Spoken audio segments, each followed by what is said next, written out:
What's up, guys? GoodeZilla back again. So this is gonna be where we take the motor out. I've not done this before on this car or this type of car. So kind of just, trial and error here.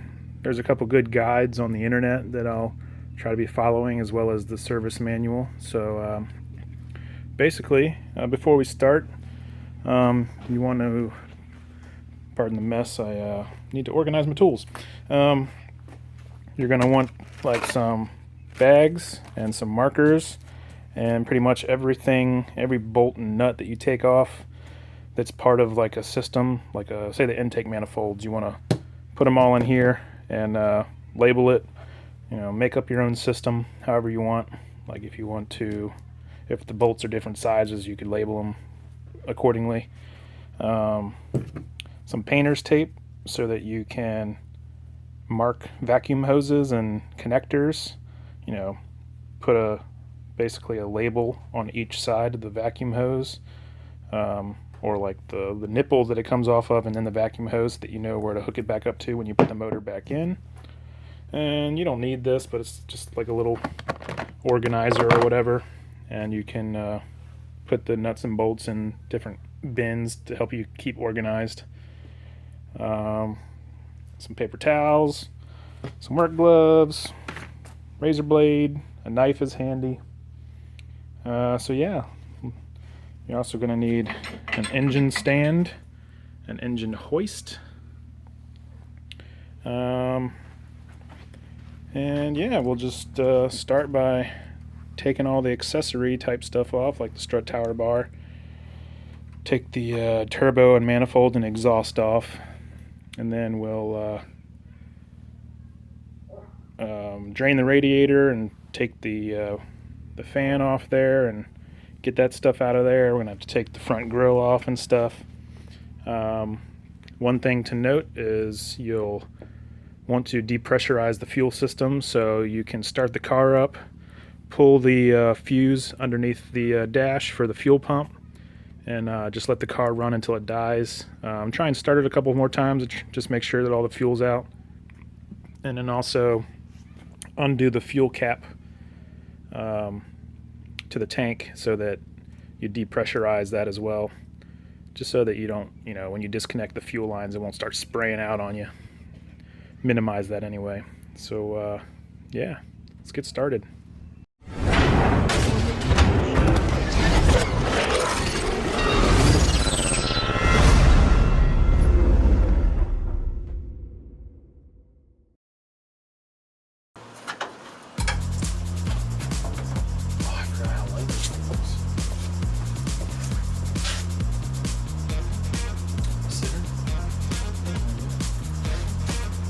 Everything's to the side.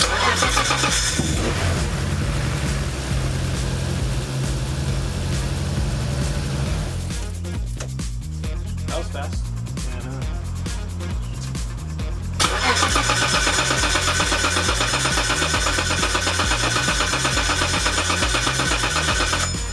Well, there you have it. Last time it's going to start until it's put back in. Alright, so here we are, just removing all the stuff that's in the way, the battery, the turbo inlet pipe. We're also getting the oil catch can out of the way and the strut tower bar. Just everything that's in the way, pretty much. It's all got to come out.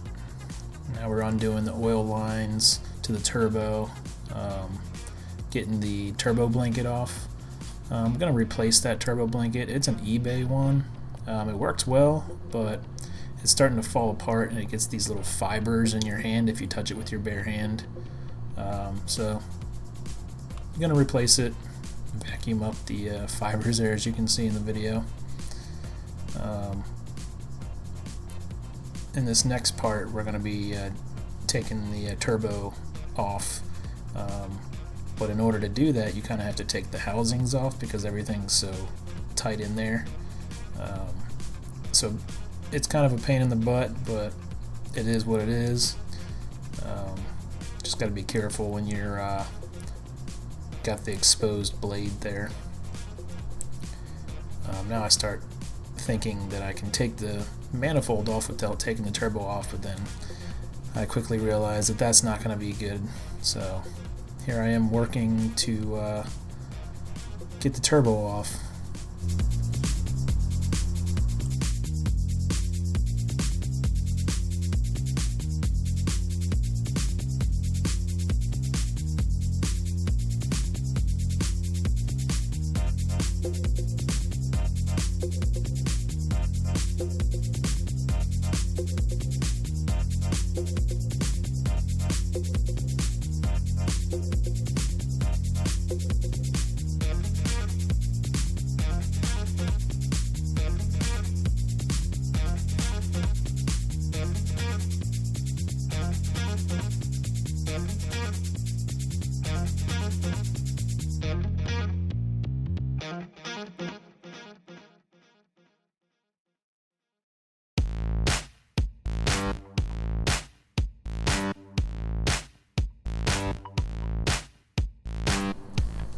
In this part, this is just removing the sensors, and there's a couple grounds for the main harness, and undoing these injector clips is kind of a pain in the butt too. They have a little like staple looking thing that basically prevents it from backing off.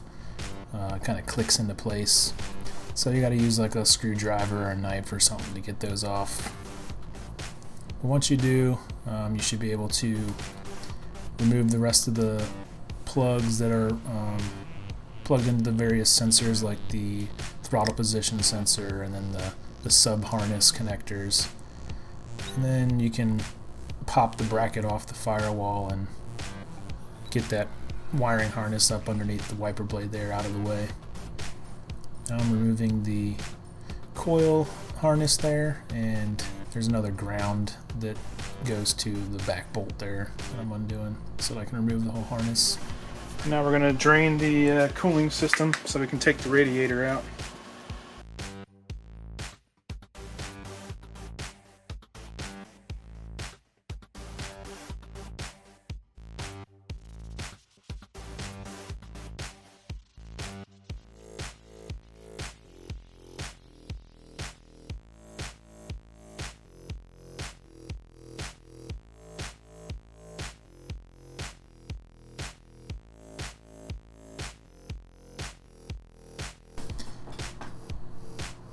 Now you can see that I get the radiator out, and makes a lot of room for getting your hands down in there and removing other stuff.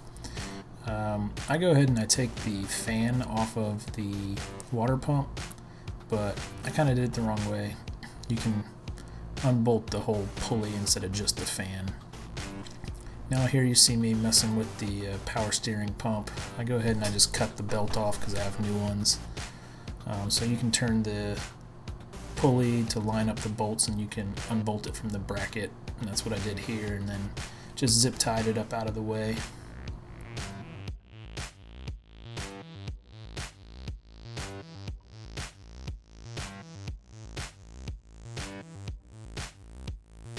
Now here we're just basically undoing the miscellaneous vacuum lines and the throttle cable and any connectors that I can see, and just trying to label them with painter's tape. And either if I know what it is, I write the label on there. If not, then I write a number and I put it on each side so that I can kind of match them up when I put them back together when the motor's done.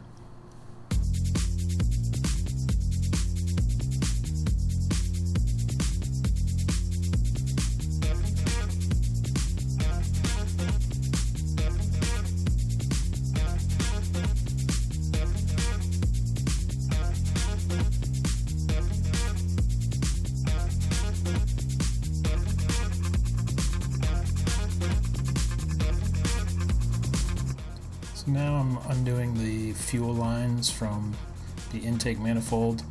I'm going to be doing all new lines, so I was trying to get this off without breaking it, but I ended up just cutting it off because it just wasn't budging. But basically you just remove those because there's a hard line that's attached to the intake manifold that goes underneath of it. So once you remove those, it should be free. And here I am with the water pump pulley. There's 4 bolts, and then it'll just come off. I did that so that I can get to the alternator bracket there.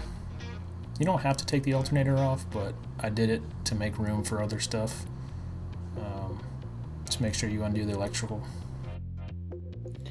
Alright guys, so I wanted to give a little bit more clarification on the harness that you need to disconnect, all the connectors on the intake manifold side.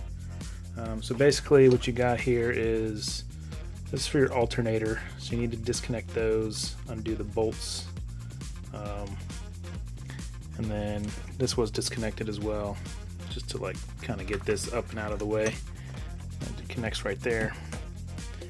And then there's a connection that goes into here that's on the sub harness of the motor that I'll show you in a minute.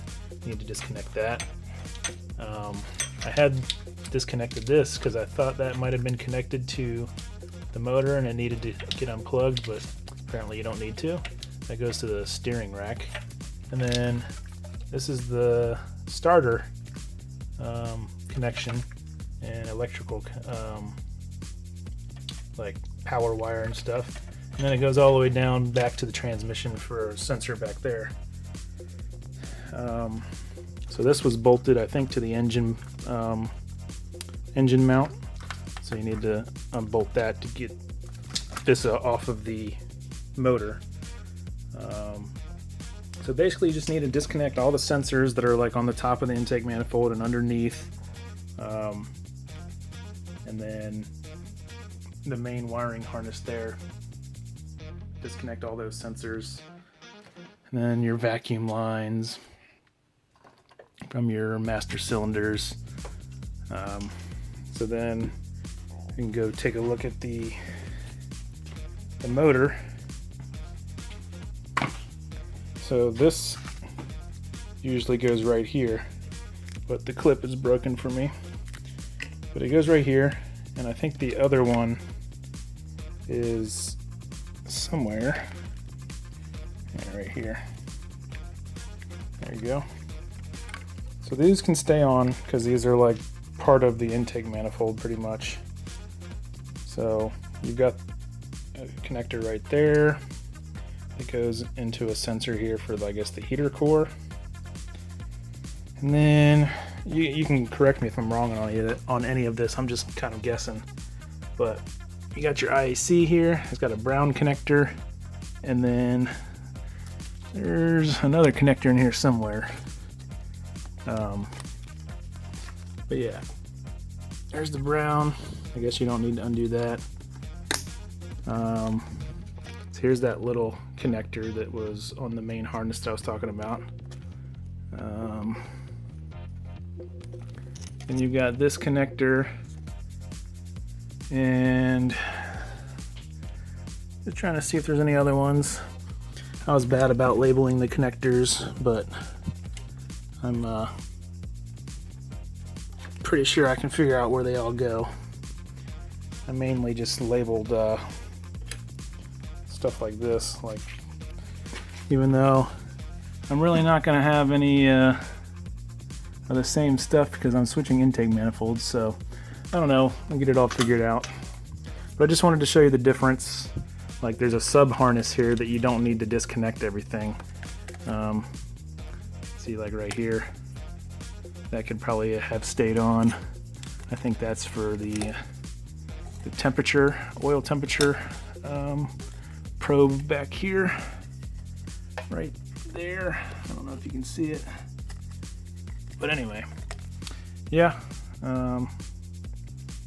Also, don't make the mistake I did and use really good gasket sealer, because you can't get the fucking cover off. I broke a little fin right here trying to get it off, but I was eventually able to get a big pry bar into the little part on the axle that's closest to the boot and use a hammer and just bang it out, and it popped right out. So that's a good way to not have to refill your diff, but now I have to because I drained it, tried to get the cover off, won't budge.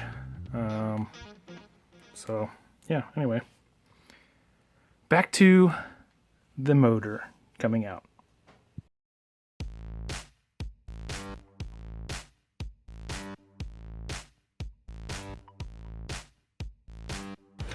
So right there is the starter.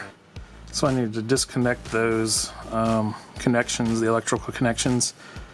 And then also we need to take off the starter bolt that's, I guess I'm pointing in it. I can't put the light down. There we go. No, can't see it. Anyway, starter has to come off in order to get the motor off of the transmission, because the flex plate is behind the flywheel and it has to come off with the motor. So yep. So what have you been doing down here all this time, buddy? You know, just getting aggravated, stripping bolts. It's pretty fun.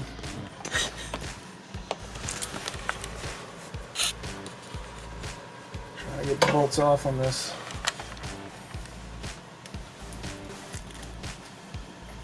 Whatever the fuck you call it. Propeller shaft or something. Prop shaft. You can't get a socket on it. You can't get the closed end of a wrench on it. This doesn't fit.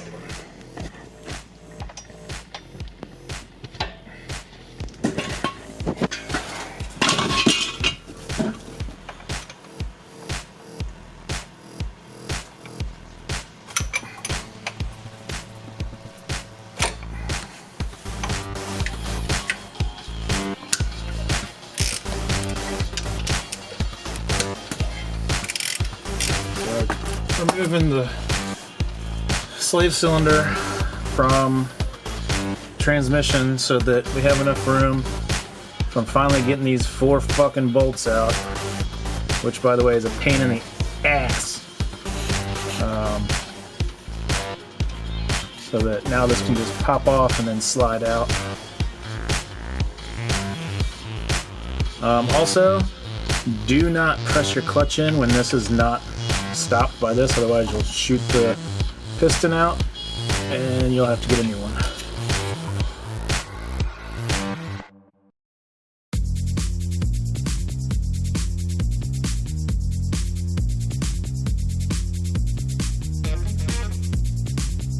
I'm just hanging out. This is a one-person job right here. I can pop it? Yeah. Finally. You got stuck here for a while. That's what you're saying. What? So that's what you were saying when you came in. Yeah. These 4 bolts here. Inside That connect off. So now we're going to be removing the axles, and we've got a big cotter pin to take out, and then the big nut on the end of the axle. It's a 36 millimeter. Now I'm removing the steering tie rod bolt, and I use a ball joint separator to break that free.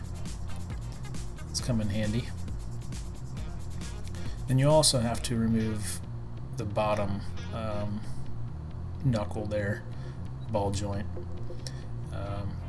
Now I'm rotating the axle around. There's 3 sets of 2 bolts and nuts that you need to undo on the passenger side, and then that way the axle will be free for you to pull out.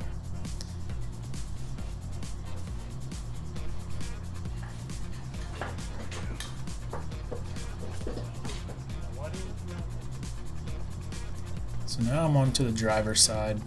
I have another video of repairing the axle boot where I pretty much go through the whole process in detail. So if you want to take a look at that, you can click on the little annotation or the link in the description below. But basically the same thing, you know, you just undo the axle nut and then undo the tie rod and the ball joint on the bottom, and then I found it easier to undo the sway bar and then I was able to get the axle out of the hub. I didn't do that on the other side, that's why you saw me and Mike struggling to get it out. So right there is where you got to try and get a screwdriver or a pry bar or something. There's a little divot.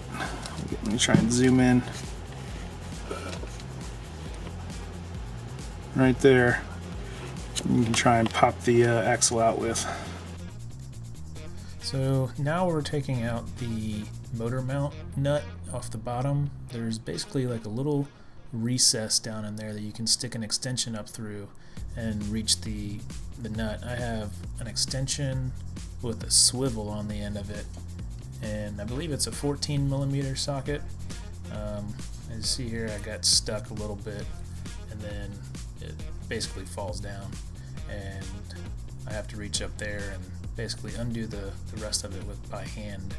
But it's pretty easy to get to. There might be the sway bar in the way, but like I said, if you have an extension and a little swivel, it's not hard to get to at all.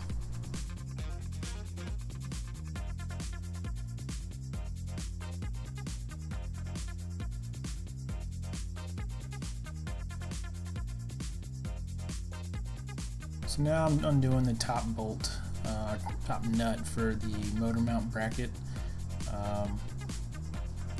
I later found out that it's easier to just unbolt the bracket from the engine block itself. Right now we have it supported with the crane, the hoist, whatever you want to call it. So there's no weight being pushed down onto those motor mounts, but it's too hard to get them out of that bracket because the stud goes up through the bracket and down through the frame.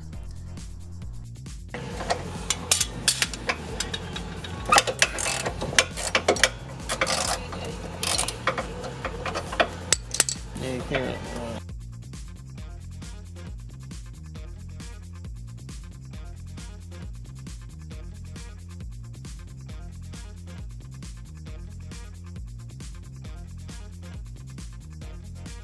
Part of my brain.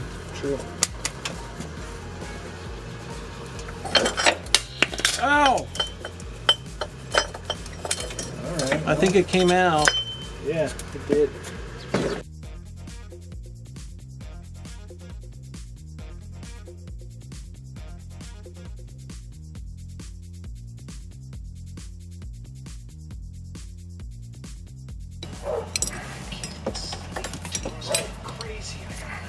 If it's, oh, you got it.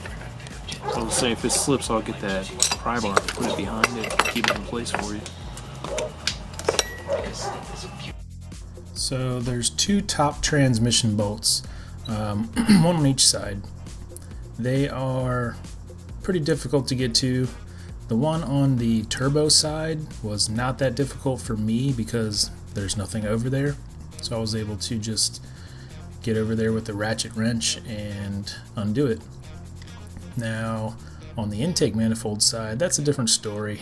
As you can see, I'm using like 2 wrenches together to try and get enough leverage to undo the top transmission bolt over there, and I bust my pinky. Here I use a little pipe and a hammer, and it actually works, so can't complain there. You just need a little bit of ingenuity, and there you go, it'll work.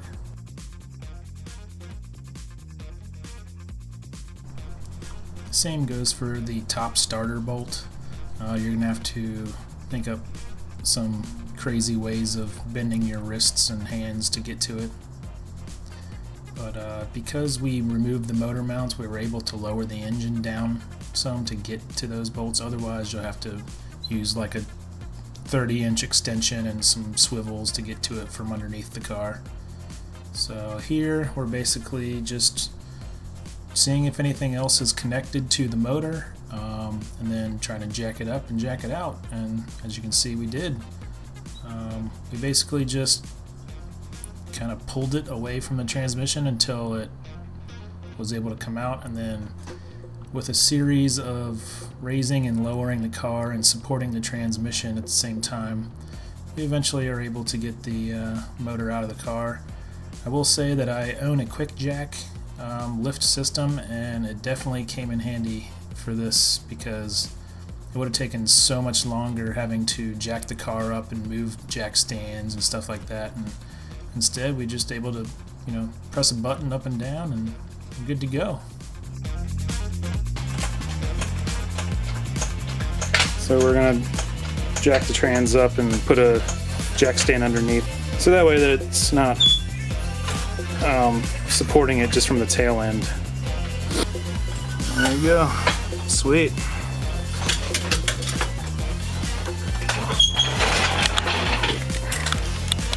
Well, it's out. Now I gotta go to Home Depot and get some, I believe, M10 by 1.5 bolts long enough to fit on the engine stand. I think I need like 4-inch. Alright, so in order to get the engine on my stand, I gotta take my clutch off. So as you can see here, I'm undoing the bolts that hold the pressure plate on. This is an OS Gaikin, however you say it, twin disc clutch. Basically has a flywheel clutch combination built together. They're rebuildable, so I'll probably just replace the plates and whatever the sandwich plate is called. There's kits out there, but I'll measure the discs that I have and see how much life is left in them and go from there. But as you can see here, I'm basically just mocking up the stand and then going ahead and trying to center it and tightening down all the bolts. My son is wanting to help me out. It's pretty awesome. He likes doing stuff that I do, so it makes me feel good. I'm just jacking the engine up so that I can put the stand on, and we're good to go. Project completed. I'm sure there's a bunch of little details that I probably left out, but I know that the majority of the information is there, and some people take the transmission out with the engine, some people take the transmission out first and then the engine, but this is just the way that I did it, and yeah, look forward to the next video.